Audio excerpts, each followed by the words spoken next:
Top quality और consistent performance के लिए सिर्फ सिल्वर पंप नाम याद रखना। ಇನ್ನು ವೀರಶೈವ ಪೀಠಾಧೀಶ್ವರರು ಎಲ್ಲರೂ ಕೂಡ ಒಂದಾಗಿ ಸಮಾಗಮದ ಮುಖಾಂತರ ಶಕ್ತಿ ಪ್ರದರ್ಶನ ಮಾಡ್ತಾರೆ. ಬರೀ ಶಕ್ತಿ ಪ್ರದರ್ಶನ ಮಾತ್ರ ಅಲ್ಲ, ಪಾದಯಾತ್ರೆ ಮಾಡ್ತಾರೆ.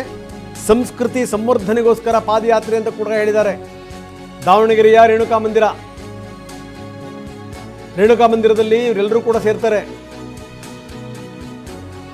ರಂಭಾಪುರಿ ಪೀಠದವರು, ಉಜ್ಜಯಿನಿ, ಕೇದಾರ ಪೀಠ, ಕಾಶಿ ಪೀಠ, ಶ್ರೀಶೈಲ ಪೀಠ ಶ್ರೀಗಳು ಅಪರೂಪ. ಇವರೆಲ್ಲ 5 ಜನ ಒಟ್ಟಿಗೆ ಸೇರೋದು ಅಪರೂಪ. ನಿಮಗೆ ಗೊತ್ತಿದೆ ವೀರಶೈವರ ಈ ಪಂಚಪೀಠಗಳು, ವೀರಶೈವ ಪಂಚಪೀಠಗಳು ಒಟ್ಟಿಗೆ ಸೇರ್ತಿರುವಂಥದ್ದು ಬಹಳ ಅಪರೂಪ. ಬರೀ ಅವರು ಮಾತ್ರ ಅಲ್ಲ, ಬಹಳಷ್ಟು ಜನ ಸೇರ್ತಾ ಇದ್ದಾರೆ. ಬಾಳೆಹೊನ್ನೂರಿನ ರಂಭಾಪುರಿ ಪೀಠ, ಶ್ರೀಶೈಲ, ಉಜ್ಜಯಿನಿ, ಕಾಶಿ ಮತ್ತು ಕೇದಾರ್, ಈ 5 ಪೀಠಗಳು ಜೊತೆಗೇನು ಅಂದರೆ ಇನ್ನೂ 500ಕ್ಕೂ ಹೆಚ್ಚು ಮಠಾಧೀಶರು ಪಾಲ್ಗೊಳ್ತಾರೆ, ಸೇರಿಕೊಳ್ತಾರೆ, ಚರ್ಚೆ ಮಾಡ್ತಾರೆ. ಬಹಳಷ್ಟು ಅರ್ಥಗಳಿದೆ ಇವರೆಲ್ಲ ಕೂಡ ಸೇರ್ತಿರೋದಕ್ಕೆ. ಅವ್ರಿಗೆ ಗೊತ್ತಿದೆ ಸದ್ಯದ ಸ್ಥಿತಿಗತಿಗಳು ಯಾವ ರೀತಿ ಇದೆ, ಏನು ಎತ್ತ ತುಂಬ ಚೆನ್ನಾಗಿ ಗೊತ್ತಿದೆ ಅವರಿಗೆ. ಎಲ್ಲ ವಿಚಾರಗಳ ಬಗ್ಗೆ ಚರ್ಚೆ ಆಗುತ್ತೆ. ಅದಾದಮೇಲೆ ಪಾದಯಾತ್ರೆ ಮಾಡ್ತಾರೆ.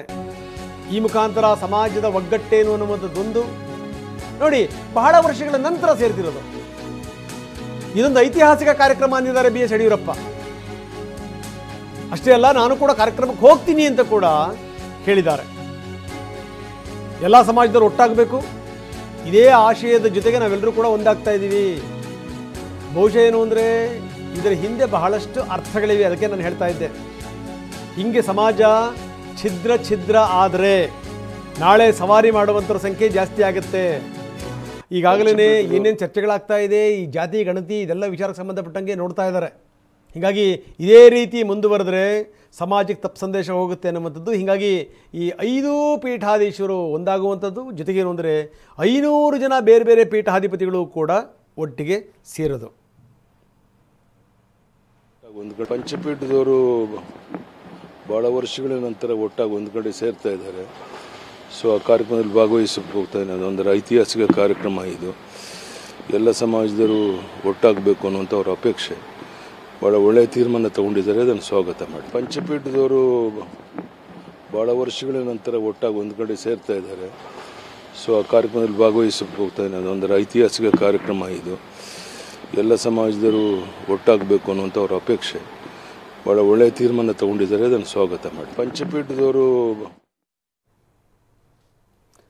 ಬನ್ನಿ, ನಮ್ಮ ಪ್ರತಿನಿಧಿ ಬಸವರಾಜ್ ನಮ್ಮೊಂದಿಗೆ ಈಗ ದೂರವಾಣಿ ಸಂಪರ್ಕದಲ್ಲಿದ್ದಾರೆ. ಬಸವರಾಜ್, ಭಾಳ ಗಮನಿಸಬೇಕಾದಂಥ ಸಂಗತಿ, ಯಾಕಂದರೆ ಈ ಪಂಚಪೀಠಗಳಿದಾವಲ್ಲ, ಈ ಪಂಚಪೀಠಾಧೀಶ್ವರರು ಒಟ್ಟಿಗೆ ಕೂತ್ಕೊಳ್ಳಲ್ಲ ಅಂದರೆ ಬಹಳ ವರ್ಷಗಳ ನಂತರ ಪ್ರಯತ್ನಗಳಾಗ್ತಾನೆ ಇತ್ತು. ಅಂತೂ ಇಂತೂ ಅದಕ್ಕೊಂದು ಕಾಲ ಕೂಡ ಬಂದಿದೆ ಅಂತ ನಾನು ಭಾವಿಸ್ತೀನಿ. ಬಾಳೆಹೊನ್ನೂರಿನ ರಂಭಾಪುರಿ ಪೀಠ, ಶ್ರೀಶೈಲ, ಉಜ್ಜಯಿನಿ, ಕಾಶಿ, ಕೇದಾರ್ ಈ ಎಲ್ಲ ಸ್ವಾಮೀಜಿಗಳು ಒಟ್ಟಿಗೆ ಕೂತ್ಕೊಳ್ಳುವಂಥದ್ದು, ಜೊತೆಗೆ 500 ಮಠಾಧೀಶರು ಪಾಲ್ಗೊಳ್ಳುವಂಥದ್ದು. ಕಾರ್ಯಕ್ರಮದ ಉದ್ದೇಶ ಏನು ಬಸವರಾಜ್? ರಂಗನಾಥ್, ನೀವು ಹೇಳಿದಂತೆ ವಿಶೇಷವಾಗಿ ಏನು ವೀರಶೈವ ಸಂಪ್ರದಾಯದಲ್ಲಿ ಪಂಚಪೀಠಗಳಿದ್ದಾವೆ. ಪಂಚಪೀಠಗಳು ದೇಶದ 5 ಭಾಗಗಳಿರ್ತಕ್ಕಂಥ ಪಂಚಪೀಠಗಳು ನಾನಾ ಕಾರಣಕ್ಕಾಗಿ ಈ ಪಂಚಪೀಠದ ಸ್ವಾಮೀಜಿಗಳು ಪ್ರತ್ಯೇಕ ಆಗಿದ್ದರು. ಅವರನ್ನ ಒಂದುಗೂಡಿಸಬೇಕು, ಒಂದೇ ವೇದಿಕೆಯಲ್ಲಿ ತಂದ್ರೆ ವೀರಶೈವ ಮತ್ತು ಲಿಂಗಾಯತ ಒಂದೇ ವೇದಿಕೆಯಲ್ಲಿ ತಂದು ವಿಶೇಷವಾಗಿ ಇತ್ತೀಚಿನ ದಿನಗಳಲ್ಲಿ ನಡೆದಂತಹ ಜಾತಿ ಗಣತಿ ಆಗಿರ್ಬೋದು, ಮತ್ತು ವೀರಶೈವರಿಗೆ ರಾಜಕೀಯ ಒಂದು ಸ್ಥಾನಮಾನದಲ್ಲಿ ಏರುಪೇರು ಆಗ್ತಾ ಇರಬಹುದು, ಆ ಎಲ್ಲ ವಿಚಾರಗಳನ್ನ ಸರಿಪಡಿಸಬೇಕು ಎಂಬ ಉದ್ದೇಶದಿಂದ ಏನು ಅಖಿಲ ಭಾರತ ವೀರಶೈವ ಮಹಾಸಭೆಯ ಅಧ್ಯಕ್ಷರಾದಂತಹ ಶಾಮನೂರು ಶಿವಶಂಕರಪ್ಪ ಅವರು ಇತ್ತೀಚೆಗೆ ಅವರ ಮನೆಯಲ್ಲಿ ಒಂದು ಪಾದ ಪೂಜೆ ಕಾರ್ಯಕ್ರಮದಲ್ಲಿ ಯಾವುದೇ ಕಾರಣಕ್ಕೂ ಕೂಡ ನಾವು ಸ್ವಾಮೀಜಿಗಳ ಏನು ಆಶೀರ್ವಾದ ಪಡೆಯಲ್ಲ, ಎಲ್ಲರೂ ಸೇರಿ ಬಂದ್ರೆ ಮಾತ್ರ ನಾವು 5 ಪಂಚಪೀಠಗಳು ಒಂದಾಗಿ ಬಂದ್ರೆ ಮಾತ್ರ ನಾವು ನಿಮ್ಮ ಆಶೀರ್ವಾದ ಪಡಿತೀವಿ ಅಂತಕ್ಕಂಥ ಒಂದು ಮಾರ್ಮಿಕ ಮಾತನ್ನು ಹೇಳಿದ್ರು. ಇದೇ ಪ್ರಕಾರವಾಗಿ ಒಂದು ಕಾರ್ಯಕ್ರಮವನ್ನ ಈ ಪೀಠಾಚಾರ್ಯರು ಮತ್ತು ಶಿವಾಚಾರ್ಯರು, ಈ ಪಂಚಪೀಠಗಳು ಮತ್ತು ಅವರ ಶಾಖಾ ಮಠಗಳು 500ಕ್ಕೂ ಹೆಚ್ಚು ದೇಶದ ನಾನಾ ಭಾಗಗಳಲ್ಲಿ ಆ ಎಲ್ಲರೂ ಸೇರಿ ಒಂದೇ ವೇದಿಕೆಗೆ ಬಂದ್ರೆ ಮಾತ್ರ ನಾವು ಆಶೀರ್ವಾದ ತೆಗೆದುಕೊಳ್ತೀವಿ ಅಂತಕ್ಕಂಥ ಮಾತನ್ನು ಹೇಳಿದ್ರು. ಅದೇ ಪ್ರಕಾರವಾಗಿ ಇಂದು ಏನು 5 ಪಂಚಪೀಠಗಳ ಏನು ಪೀಠಾಧೀಶರು ಒಂದೇ ವೇದಿಕೆಗೆ ಬರ್ತಕ್ಕಂಥ ಒಂದು ಮಹತ್ವದ ಕಾರ್ಯಕ್ರಮ, ವೀರಶೈವ ಲಿಂಗಾಯತರನ್ನ ಮತ್ತೊಮ್ಮೆ ಒಂದೇ ವೇದಿಕೆಗೆ ತರತಕ್ಕಂಥದ್ದು. ಇದಾದ ನಂತರ ಶಿವಾಚಾರ್ಯರಾದಂಥ ವಿರಕ್ತರು ಏನು ಬಸವಣ್ಣನ ಅನುಯಾಯಿಗಳಿದ್ದಾರೆ ಅವರನ್ನು ಕೂಡಿ ಒಂದು ಸಮಾವೇಶವನ್ನು ಮಾಡ್ತಕ್ಕಂಥ ಯೋಜನೆ ಇರ್ತಕ್ಕಂಥದ್ದು. ಒಟ್ಟಿನಲ್ಲಿ ರಾಜ್ಯದಲ್ಲಿ ಇರ್ತಕ್ಕಂಥ ಲಿಂಗಾಯತರನ್ನ ಒಂದೇ ವೇದಿಕೆಗೆ ತರಬಹುದು. ಏನು ಕೇವಲ 60 ಲಕ್ಷ ಇದೆ ಈ ಲಿಂಗಾಯತರ ಜನಸಂಖ್ಯೆ ಅಂತಕ್ಕಂಥ ಜಾತಿ ಗಣತಿ ವರದಿ ಇವರನ್ನ ಕೆರಳಿಸಿರ್ತಕ್ಕಂಥದ್ದು.